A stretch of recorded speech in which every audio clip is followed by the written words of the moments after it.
Cette vidéo, et les autres qui sont liées, sont faites avec les moyens du bord, c'est-à-dire le wiki anglais, Project Umbrella et des interviews info trouvables à ma portée.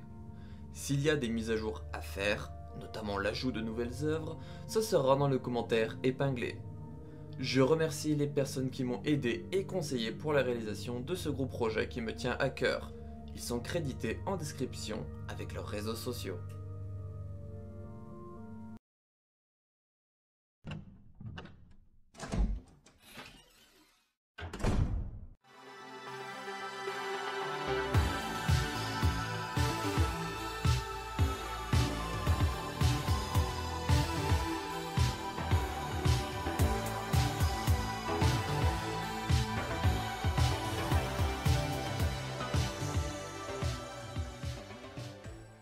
Salut tout le monde et bienvenue dans ma save room.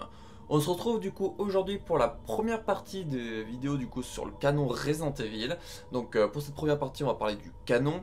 Il y aura du coup deux autres vidéos, une pour parler des œuvres semi-canoniques et une troisième pour parler des œuvres non canoniques. Du coup, concernant les œuvres canoniques, voilà, je vais prendre mon petit document sous les yeux, comme ça je suis sûr de ne pas dire de bêtises. On va commencer du coup par une petite définition de ce qu'est le canon. Donc un terme qui est du coup à la base lié à la Bible, donc un terme biblique, et est désormais utilisé pour parler d'un univers de fiction. Dans une œuvre fictive, le canon est l'ensemble des éléments officiels liés à l'univers. En règle générale, ils englobent l'œuvre originale, ses suites cohérentes et les informations livrées par le créateur en dehors. Pour ce qui est de la licence Resident Evil, ça peut être dans des interviews, des livrets Tokyo Marui, certains livres comme les guidebooks japonais par exemple, voilà, pour citer quelques exemples comme cela. Comme le canon du coup c'est l'univers principal, on le nomme souvent, comme ici du coup avec la licence Resident Evil Biohazard, Prime Universe. Les éléments canoniques dans une œuvre canon se confirment par les suites, ils deviennent alors des éléments canoniques importants. Par exemple, parmi les différentes fins de Resident Evil 1, autant l'original que le remake, aucune ne montre les 5 membres des Stars s'en sortir ensemble, voilà. On ne les voit pas, les Chris, Jill, Barry, Rebecca et du coup Brad sortir tous les 5 ensemble dans l'hélicoptère. Soit on a du coup Jill, Barry, Chris et du coup Brad, ou soit on a Chris, Jill, Rebecca et Brad. On n'a pas à la fois Barry et Rebecca, pourtant ils ont survécu, voilà, les autres jeux nous le prouvent tout cela. Donc voilà, donc par exemple, un élément canonique important, c'est que du coup que les 5 membres que j'ai dit précédemment ont survécu. Là du coup je vous mettrai une image du coup pour vous parler un peu du coup des trucs un peu compliqués qui est lié du coup avec le canon. Il n'y a pas de canon propre, les scénarios se mélangent faisant le canon. Comme dans Resident Evil 2, autant l'original que le remake, avec du coup Claire A, Léon B et Léon A, Claire B dans la même timeline. Voilà, les 4 scénarios sont canons, même si on peut prendre en compte qu'une route est principale. Pour l'original, c'est Claire A, Léon B, et pour le remake, c'est Léon A, Claire bis. Voilà, ça c'est les routes principales, mais faut pas oublier que les deux autres runs comptent toujours dans le canon. Et du coup, le même cas est à faire du coup entre l'original et le remake. Bien qu'ils se passent chacun dans leur propre continuité, ils viennent du même point de départ et se rejoignent au final. Des informations peuvent être prises dans les deux œuvres. Par exemple, le nom du laboratoire sur Raccoon City n'est pas nommé dans l'original, mais du coup dans le remake il s'appelle le Nest. Voilà, il n'y a rien qui contredit le fait qu'il puisse se nommer Nest dans l'original. Concernant les informations d'événements, il n'y a parfois pas l'utilité des détails précis. Là je vous prends par exemple le code de Marvin Branagh, il faut retenir en élément canonique important qu'il a été mordu, qu'il s'est transformé et qu'il est mort à Raccoon City. Qu'il a mordu ou tout ça, ça reste des détails. Le principal c'est voilà, le cheminement du fait qu'il a été mordu, qu'il s'est transformé et qu'il est mort à Raccoon City. Ça, c'est un élément canonique important. La langue originale de travail prône en termes d'information. Ici du coup le japonais avec la licence Resident Evil ou là-bas nommé Biohazard. Car il peut y avoir des coquilles notamment liées aux traductions, autant dans les jeux que les produits annexes canoniques. Donc là je vous cite deux exemples, par exemple le document note d'observation de Resident Evil 1 Remake Bon, là j'ai marqué en VF, mais du coup je pense que vu que la VF est basée sur la traduction anglaise, je pense que c'est là-bas qu'il y a eu le début des problèmes. Où du coup voilà, le document ne veut rien dire et ça parle d'Alexia au présent, alors que techniquement elle est morte depuis 13 ans, depuis 15 ans pour Wesker et Birkin, par exemple. Et le deuxième exemple, c'est les Resident Evil archives anglais, qui du coup comportent des fautes, autant dans les noms des personnages que du coup dans des informations, comme par exemple, si je dis pas de bêtises, vous pouvez voir que Rebecca Chambers est déclarée morte du coup dans le petit tableau à l'entrée des informations de Resident Evil 3, alors que techniquement non, elle n'est pas morte, elle est vivante. Donc voilà, il y a quelques petites erreurs qui peuvent se cacher dans des traductions, c'est pour ça qu'il faut vraiment prendre en compte du coup la traduction japonaise, du moins l'écriture japonaise en priorité. Là, la petite particularité, il peut y avoir des retcons, donc des continuités rétroactives. Ça décrit une information canonique qui se fait contredire dans une autre œuvre ou qui est changée. Donc c'est changé ou contredit parce que c'était soit une erreur narrative, soit un changement narratif. Là, je pense qu'on peut prendre en idée, par exemple, le document Journal de Trevor, qui est du coup dans le RE1, du coup version Saturn. Il y avait déjà un document qui s'appelait les Notes de Trevor, mais qui comporte des différences avec le Journal de Trevor qu'on a dans le Resident Evil 1 Remake. Donc voilà, moi je pense qu'on peut compter ça comme un retcon. Il y a aussi notamment le cas des Wesker's Report. Il y a eu plusieurs versions du Wesker's Report numéro 1, mais la version qui est du coup la plus canonique et la version vraiment à prendre en compte, c'est la version de 2014. Là, voilà, je vous renverrai vers la chaîne secondaire si vous voulez voir ce que c'est du coup les Wesker's Report. Donc là, du coup, vous avez l'essentiel voilà, des informations sur ce qu'est les définitions, tout ça de canon. Donc là, nous allons passer à toutes les œuvres canoniques Resident Evil que j'ai pu répertorier. Donc voilà, ça va être, je vous montrerai les images, je vous dirai quelques textes, un petit résumé, les versions à trouver, tout ça. Voilà, donc bon visionnage à vous, on se retrouve du coup face caméra juste après du coup toute cette petite partie de là. Go. Pour commencer du coup nous avons Resident Evil tout court, ou on peut l'appeler Resident Evil 1, de son nom original Biohazard.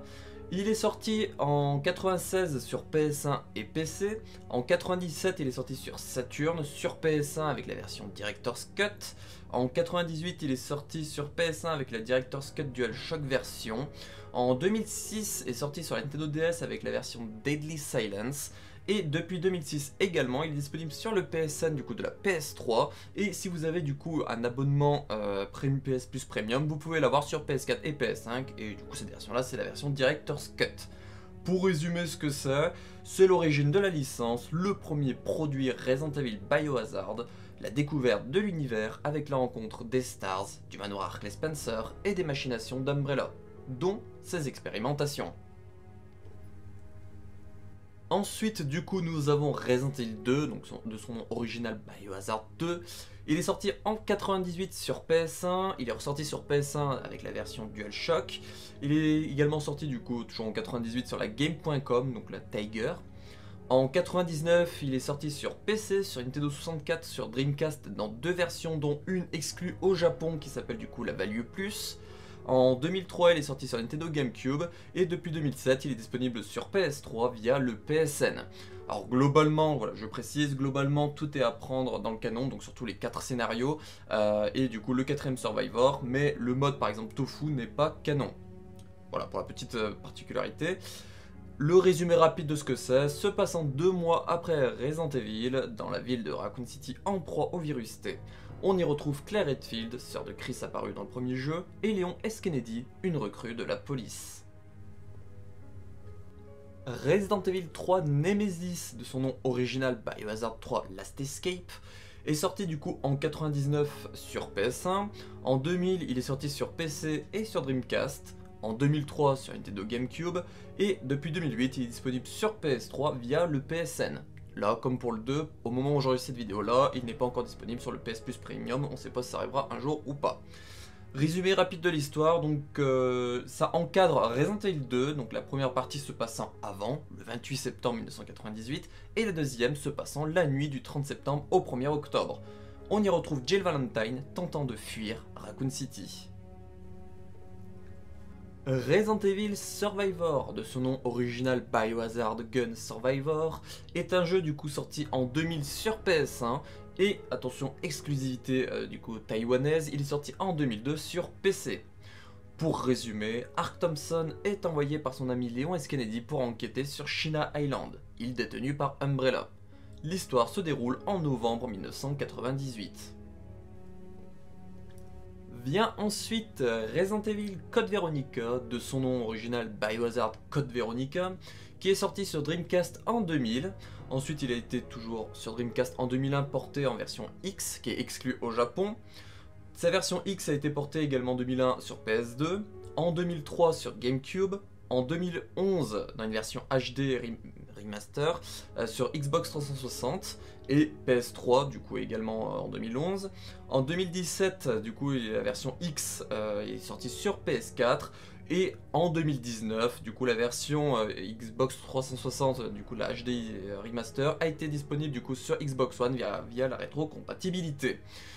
Pour résumer ce qu'est du coup Resident Evil Code Veronica, courant décembre 1998, Claire, recherchant Chris, s'introduit dans un laboratoire d'Umbrella, mais elle se fait capturer. Elle est alors enfermée sur Rockford Island, île possédée par Umbrella. Mais cette dernière est attaquée par un groupe tiers. Claire va donc tout faire pour fuir. Premier produit qui n'est pas un jeu vidéo, du coup le rapport de Wesker, de son nom original Wesker's Report, qui est du coup un document vidéo qui est sorti en DVD en 2001. C'est également un document écrit dans le Wesker's Report Field de la Collector's Box sorti en 2003, un document écrit dans les Biohazard Resident Evil Archive numéro 2, qui est sorti du coup en 2010, et la dernière apparition du coup du Wesker's Report numéro 1, c'est un document vidéo in-game de Biohazard HD Remaster uniquement sorti en 2014, donc je parle bien ici de la version japonaise de la version remaster du remake. Pour vous résumer, voilà, rapidement, c'est un résumé rapide des événements de Resident Evil 0, 1, 2, 3 par Albert Wesker. La version 2014 est celle à prendre en compte. Resident Evil Survivor 2 Code Veronica, ou de son original Gun Survivor 2 Biohazard Code Veronica, qui est sorti en 2001 sur Born Arcade, puis ensuite porté sur PS2 dans certains pays. Pour vous résumer ce que c'est, donc déjà il faut savoir que son contenu n'est pas totalement à prendre en compte, il faut savoir que c'est un cauchemar de Claire. Les 5 documents seraient la seule chose sûre à garder. Le rapport de Wesker 2, ou Wesker's Report 2, qui est un document écrit sur le site officiel de Biohazard et dans un guidebook en 2002. En 2003, il se retrouve écrit dans le Wesker's Report Field de la Collector's Box. En 2007, le document est repris partiellement dans certains documents du coup de Resident Evil Umbrella Chronicles. Il se retrouve écrit comme son prédécesseur du coup dans les Biohazard Resident Evil Archive numéro 2 sorti en 2010. Et pour terminer, comme encore une fois son prédécesseur le Wesker's Report 1, il est trouvable en document vidéo du coup in-game de Biohazard HD Remaster uniquement sorti en 2014, donc encore une fois la version japonaise du remaster du remake de 2002. Pour vous résumer de ce que c'est, donc c'est Albert Wesker qui vous raconte du coup les diverses activités auxquelles il a participé entre 1978 et 1995 alors qu'il était chez Umbrella. Et tout comme le Wesker's Report 1, la version 2014 est celle à prendre en compte.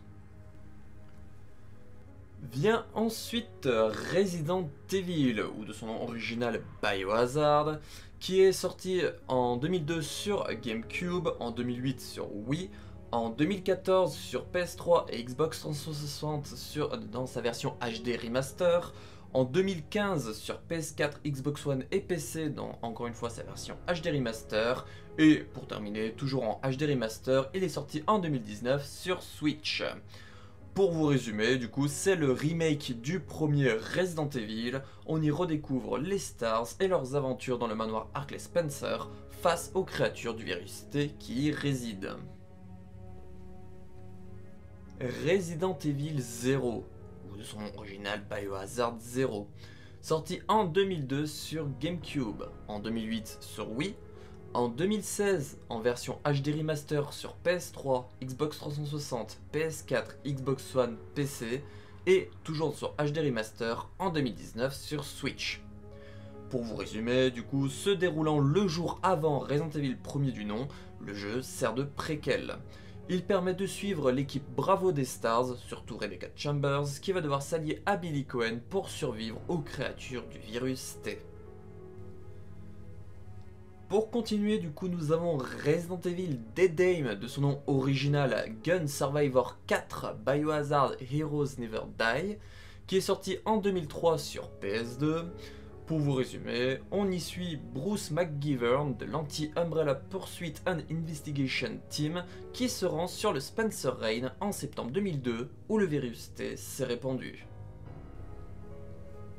Resident Evil Outbreak, ou de son nom original Biohazard Outbreak, jeu sorti sur PS2 en 2003. On y suit des habitants de Raccoon City survivant dans la ville fin septembre 1998. Resident Evil Outbreak File 2, ou de son nom original Biohazard Outbreak File 2, est un jeu sorti en 2004 sur PS2, et pour vous résumer, voilà, vu que le jeu est très similaire au Outbreak numéro 1, on y suit des habitants de Raccoon City survivant dans la ville fin septembre 1998. Va ensuite Resident Evil 4, de son nom original Biohazard 4, qui est sorti sur beaucoup de plateformes. Donc pour commencer, en 2005 il est sorti sur Nintendo GameCube, sur PS2. Il est également sorti dans une version mobile qui est du coup moins complète, donc du coup différente, donc pas à prendre forcément dans le canon. En 2007 il est sorti du coup sur PC et sur Wii. En 2009, il est sorti sur la console Zibo. Donc là, pareil que pour mobile, c'est une version moins complète et différente, donc du coup à ne pas forcément prendre dans le canon. Est sorti du coup en 2011 en version HD sur PS3 et Xbox 360. En 2014, la Ultimate HD Edition est sortie sur PC. En 2016, du coup, il est sorti sur PS4 et Xbox One basé sur la Ultimate HD Edition. Sur Nintendo Switch en 2019, basé sur la Ultimate HD Edition.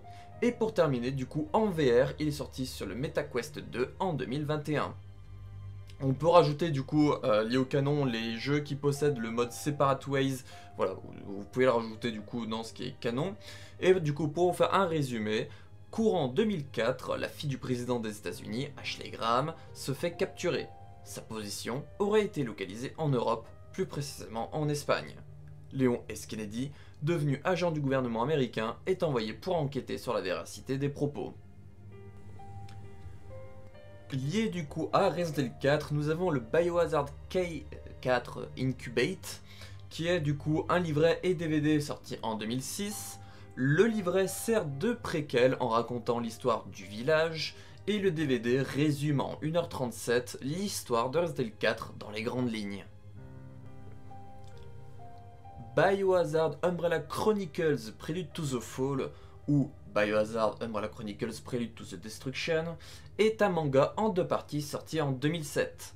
L'histoire sert de préquel au scénario La fin d'Umbrella et sombre héritage de Resident Evil The Umbrella Chronicles. Resident Evil The Umbrella Chronicles, ou Biohazard The Umbrella Chronicles, un jeu sorti sur Wii en 2007, puis en 2012 sur PS3 dans une version HD.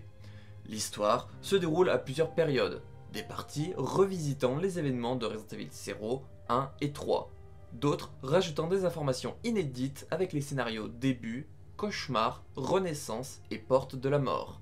La trame principale étant la partie La fin d'Umbrella et sombre héritage. Rapport supplémentaire de Weskers, ou sinon de son nom original, Weskers Extra Report. C'est du coup un document écrit dans un livret exclu à une édition de Biohazard The Umbrella Chronicles en 2007, donc du coup une exclue japonaise. Il a été cependant de nouveau écrit dans les Biohazard Resident Evil Archive numéro 2 sorti en 2010. Dans ce troisième rapport d'Albert Wesker, il fait un point sur la situation de début 2003 et la fin d'Umbrella qui se rapproche. Resident Evil Dégénération, ou Biohazard Dégénération, est un film CGI sorti en 2008. Pour vous résumer du coup ce que c'est, courant 2005, des rapports stipulant l'utilisation de virus T par Will Pharma en Inde sont publiés par TerraSave, ce qui entraîna des manifestations. En novembre, l'une d'elles se déroule dans l'aéroport d'Harvardville, mais une contamination au virus T se produit et sème le chaos. Journal d'Angela, ou de son nom original, Angela's Diary. En type de document, du coup c'est un document écrit dans le collector de Biohazard Dégénération, sorti du coup en 2008, et il est également trouvable du coup en document écrit toujours dans le Biohazard Dégénération Visual and Scenario Archive, sorti en 2009. Pour vous résumer du coup ce que c'est, cela sert de préquel à Resident Evil Dégénération. On y suit Angela Miller qui écrit ces mots comme si elle parlait à sa nièce, décédée lors des événements de Raccoon City. Le bureau informatique du BSA, ou BSA Remote Desktop, est du coup un site informatique qui a été publié en 2009, et certains documents sont trouvables dans le Biohazard ou Resident Evil Archive numéro 2 sorti en 2010. Pour vous résumer du coup ce que c'est le bureau à distance du soldat Ryan de la branche d'Afrique de l'Ouest du BSA. Il contient 14 entrées au blog Expérience Kijuju, 16 rapports de Ryan, 3 fichiers sur Umbrella, 3 rapports sur des virus, 10 fichiers sur du personnel du BSA, Plaga et Ricardo Irving, 5 fichiers du BSA sur des armes à feu, 8 fichiers divers et 6 mails. Il y a aussi un document non canon qui est du coup le BSA Observation Diary. Le fameux Resident Evil 5 ou Biohazard 5. Du coup sorti en 2009 sur PS3, Xbox 360 et PC. L'année suivante du coup en 2010 il est sorti en Gold Edition sur PS3 et Xbox 360. En 2015 il est sorti en Gold Edition sur PC. Pour 2016 en Gold Edition, techniquement en Gold Edition il est sorti sur les TV Android Shield. Et du coup en 2016 la version complète, donc qui comprend du coup Gold Edition, tout cela, version du coup PS4, Xbox One. Et en 2019 cette même version est sortie sur Switch.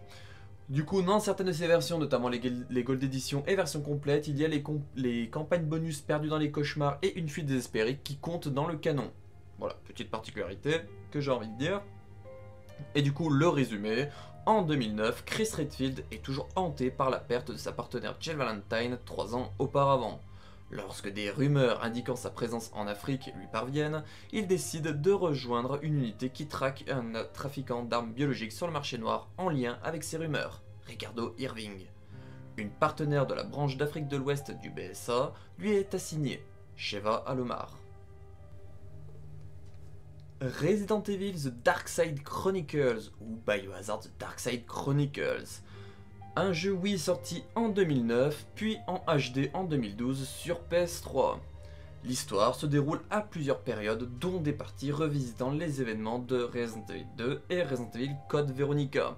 La trame principale et inédite étant l'opération Ravière. Nous avons ensuite Resident Evil Révélation Extended Trailer, ou son nom Biohazard Revelation Extended Trailer, qui est du coup une bande-annonce sortie en 2011. On y suit Raymond et Rachel sur le Queen Zenobia, peu avant l'arrivée de Jill et Parker. Resident Evil Revelation, ou Biohazard Revelation. Et du coup un jeu sorti de base sur Nintendo 3DS en 2012, il a été porté ensuite sur PS3, Xbox 360 et Nintendo Wii U et PC en 2013, et ce dernier portage du coup date de 2017 sur PS4, Xbox One et Nintendo Switch.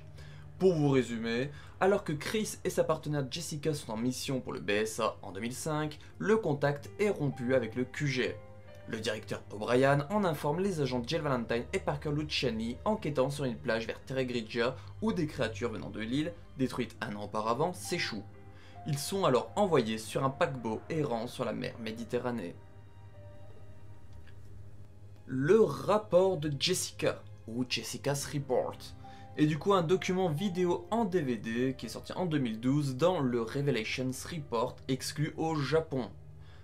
On y suit Jessica Sherawat se faisant questionner par Excella Guionnet, la veille des événements, se passant en 2005, de Resident Evil Révélation. La fin du rapport se passe après les événements du jeu. Resident Evil Marawa Desire, ou Biohazard Marawa Desire, est un manga en 5 tomes sorti entre 2012 et 2015.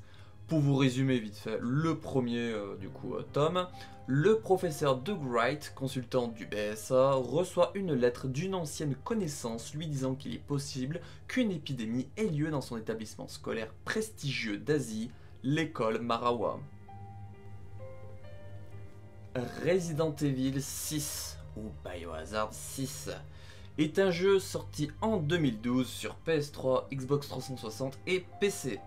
Il est arrivé en version complète sur PS4 et Xbox One en 2016, et toujours en version complète, il est arrivé du coup sur Switch en 2019.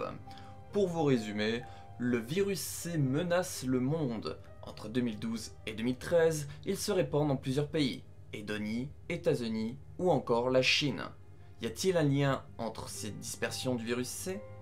Plusieurs personnes, dont les célèbres Chris Redfield et Leon S. Kennedy, vont se retrouver au milieu de ces histoires. Resident Evil Damnation, ou Biohazard Damnation, est un film CGI sorti en 2012. Vous pouvez inclure Las Plagas, les organismes de la guerre, qui est du coup un document vidéo qui est inclus surtout dans la version physique, notamment les DVD Blu-ray. Pour vous résumer, du coup, alors qu'une guerre éclate en République slave de l'Est, l'utilisation d'armes bioorganiques ABO aurait été observée. La CIA en informa le gouvernement américain. Leon S. Kennedy est envoyé pour enquêter plus en profondeur au début de l'année 2011. Vient ensuite Resident Evil Revelation 2 ou Biohazard Revelation 2, qui est du coup un jeu sorti en 2015 sur PS3, PS4, Xbox 360, Xbox One et PC. Il est arrivé plus tard dans l'année sur PS Vita et il est sorti en 2017 sur Nintendo Switch. Vous pouvez inclure du coup dans ce qui est canon les scénarios de description d'un combat et une petite femme. Pour vous résumer, au début de l'année 2011, une réunion se tient au QG de TerraSave. De nombreux membres sont présents, notamment Claire Redfield et Moira Burton, fille de Barry Burton. Alors que la soirée se passe normalement, un groupe vint les attaquer et les kidnappa tous. Ils se réveillèrent en prison. De son côté, Barry Burton se met à la recherche de sa fille disparue. Resident Evil Heavenly Island, ou Biohazard Heavenly Island, est un manga en 5 tomes sorti entre 2015 et 2017. L'histoire, en se basant sur le premier numéro, en 2014, une émission de télévision nommée Survival Idol pose ses valises sur l'île de Sonido de Tortuga.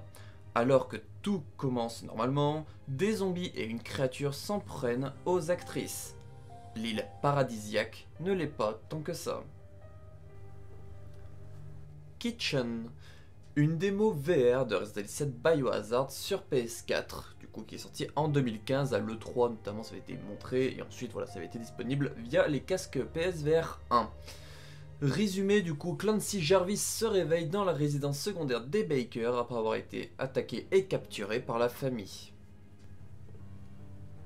Biohazard The Stage est une pièce de théâtre sortie en 2015. Pour vous résumer, Chris Redfield, promu SOU depuis la fin des événements de Resident Evil 5 l'année d'avant, se rend avec une équipe en Australie. C'est là que se trouve la Philosophy University qui est en proie à une attaque bioterroriste. Il y retrouvera Rebecca Chambers. Umbrella Corps, de son nom original Biohazard Umbrella Corps, est un jeu sorti en 2016 sur PS4 et PC. On y suit le mercenaire au nom de code 3A-7 et les essais d'Umbrella Co pour du matériel de combat anti-ABO en situation réelle face à des ABO, mais aussi face à d'autres mercenaires. Tout ça entre 2012 et 2016. Resident Evil 7 Beginning Hour, ou Biohazard 7 Beginning Hour, est une démo de Resident Evil 7 Biohazard sur PS4, Xbox One, PC sortie en 2016. Elle a reçu 2 mises à jour entre temps, la mise à jour Twilight et la mise à jour Midnight. Pour vous résumer vite fait, du coup on y suit un personnage pris au piège chez les Baker et du coup qui cherche à s'enfuir. Cela sert de prologue à l'histoire de Resident Evil 7.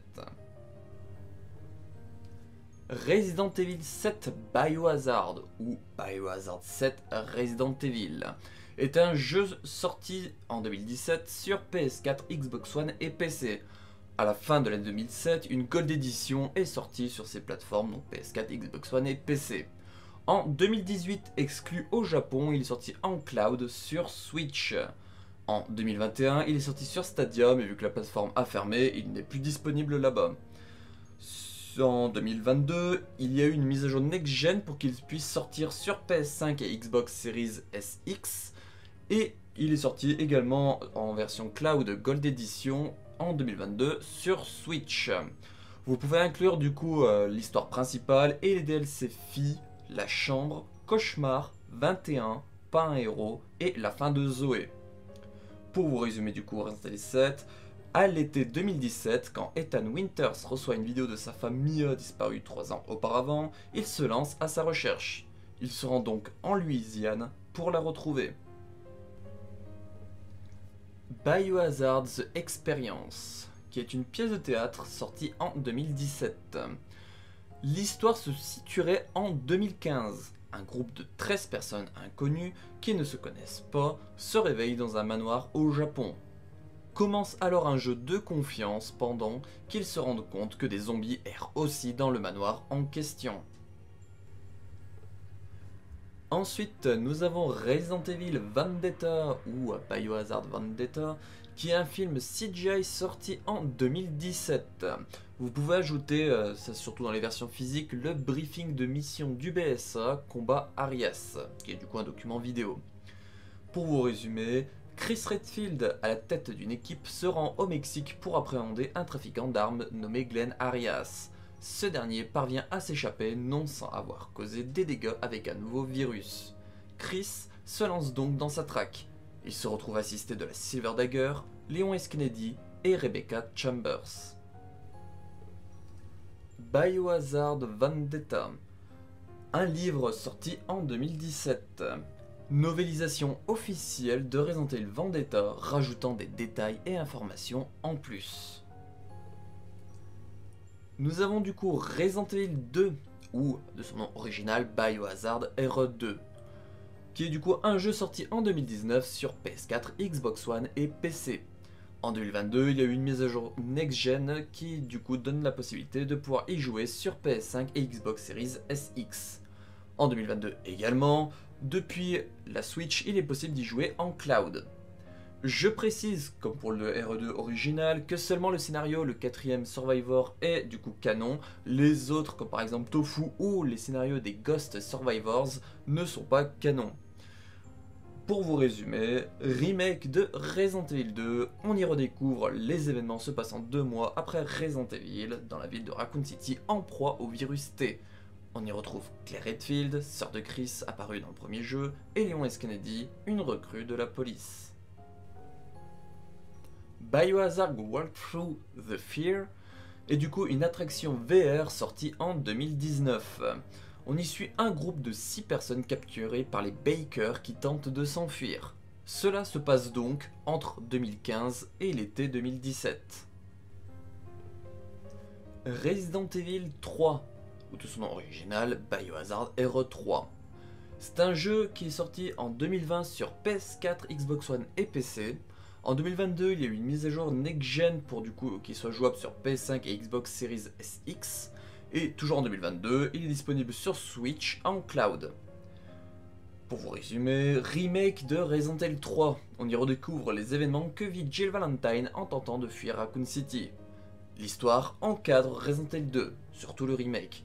La première partie se passant avant, le 28 septembre 1998, et la deuxième se passant la nuit du 30 septembre au 1er octobre.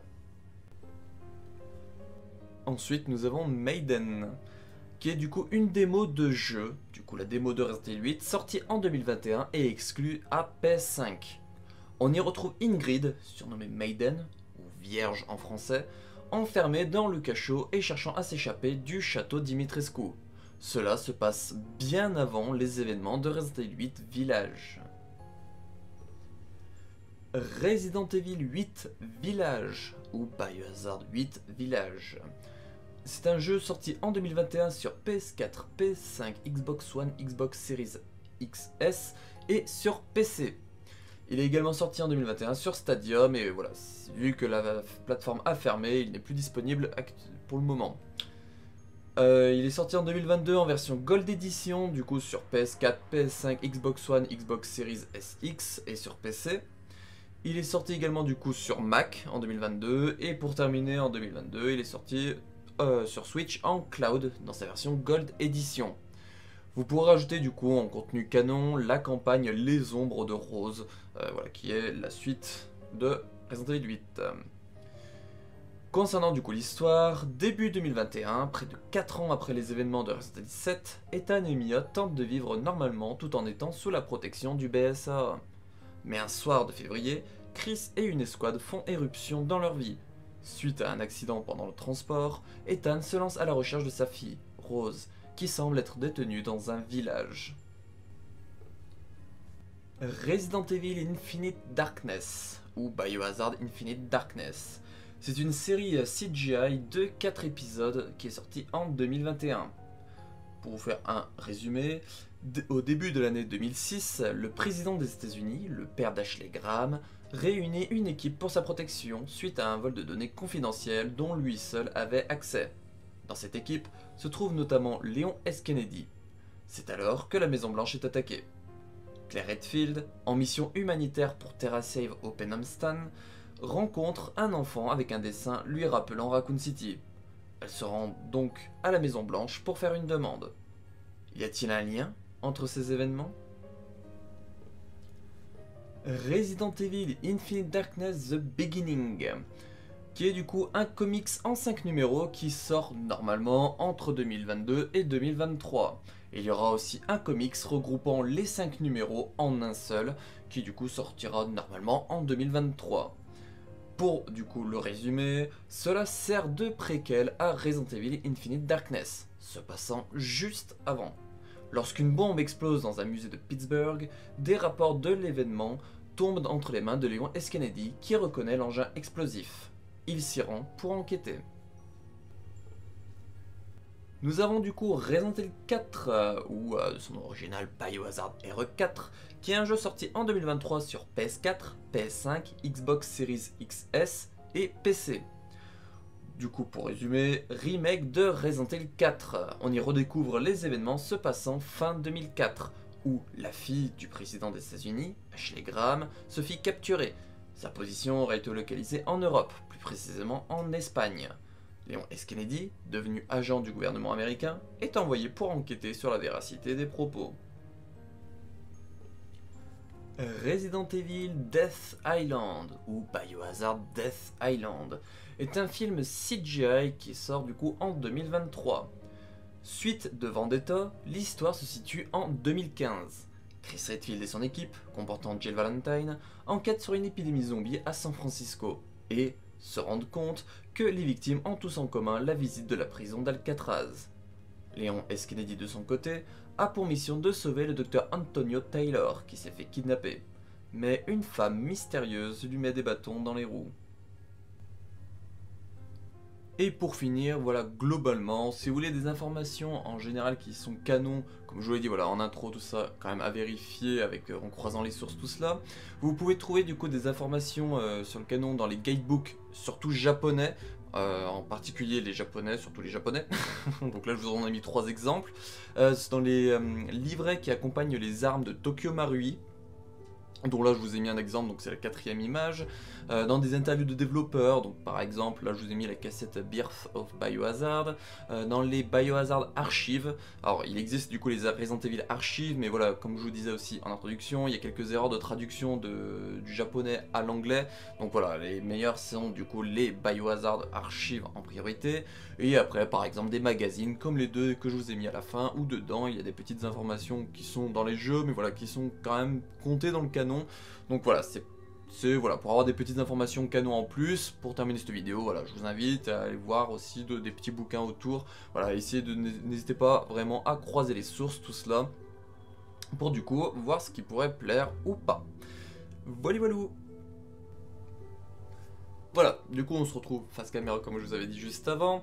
Donc vous avez eu, alors si je dis pas de bêtises, 47 œuvres canoniques, et du coup voilà, des petits détails avec notamment voilà, l'ajout des guidebooks, de certains magazines, des interviews, tout ça, voilà, pour vous dire que c'est quand même plus large que juste 47 œuvres facilement trouvables. Donc là voilà, vous avez pour ce qui est du canonique. Cependant, voilà, le monde n'est pas manichéen, il n'y a pas du noir et du blanc, il n'y a pas du canonique et du non canonique, il y a une petite frontière entre les deux, et du coup ça sera le sujet de la vidéo numéro 2 qui sera du coup les œuvres semi-canoniques, donc du coup qui comportent une ambiguïté dans le fait qu'ils soient canon ou pas. Voilà. Donc je vous remercie d'avoir regardé cette vidéo là, donc la vidéo semi-canonique arrivera prochainement, je vous la mettrai en lien du coup en description, ou voilà, quand ça arrivera. Encore une fois, voilà, n'hésitez pas à regarder le commentaire épinglé s'il y a eu des choses à modifier. Ça sera du coup dans le commentaire épinglé s'il y a des choses à modifier. Et s'il n'y en a pas, bon voilà, il n'y en a pas. Si voilà, là vu que du coup on est en 2023, qu'on est en avril 2023 au moment où j'enregistre, s'il y a d'autres œuvres canoniques qui sont annoncées, je vous les rajouterai du coup dans le commentaire épinglé également. Donc voilà, n'hésitez vraiment pas, si vous regardez cette vidéo dans le futur, à aller voir le commentaire épinglé. Parce que voilà, je peux pas mettre à jour la vidéo à chaque fois qu'il y a une nouvelle œuvre, donc voilà, c'est pour ça que je ferai du coup dans le commentaire épinglé, ce sera plus rapide. Voilà, donc on se retrouve pour une prochaine vidéo sur la chaîne qui sera je ne sais pas quoi. Si vous êtes intéressé par voilà, mes travaux, tout ça, n'hésitez pas à faire un tour. Il y a la chaîne secondaire, les archives de Biohazard, où du coup je vous ferai une chronologie des œuvres canoniques en rajoutant du coup les œuvres semi-canoniques au milieu. Voilà, ce sera un truc où il y aura une vidéo par œuvre, alors pas vraiment par œuvre mais par date on va dire. Donc voilà, si ça vous intéresse, n'hésitez pas à aller voir la chaîne du coup les archives de Biohazard. Je pense que ça arrivera prochainement, pas longtemps après la sortie de cette vidéo là, parce que voilà, je bosse les 4 vidéos en même temps, du moins les 4 projets, donc le canon, semi-canon, non-canon et chronologie. Donc voilà, si ça vous intéresse, n'hésitez pas voilà, à vous abonner aux deux chaînes, donc à la chaîne Ange-Calo, celle-là où vous regardez cette vidéo là, et la chaîne les archives Biohazard, qui est ma chaîne secondaire. Vous pouvez retrouver en description dans mon Linktree, ou voilà, sinon vous mettez les archives Biohazard, et normalement vous remarquerez que la photo de profil ressemble un peu à la mienne, sauf que je suis plus devant un PC avec une blouse blanche que devant mon petit bureau. Encore une fois, je vous remercie d'avoir regardé cette vidéo, on se retrouve pour une prochaine vidéo, et puis bah, ciao.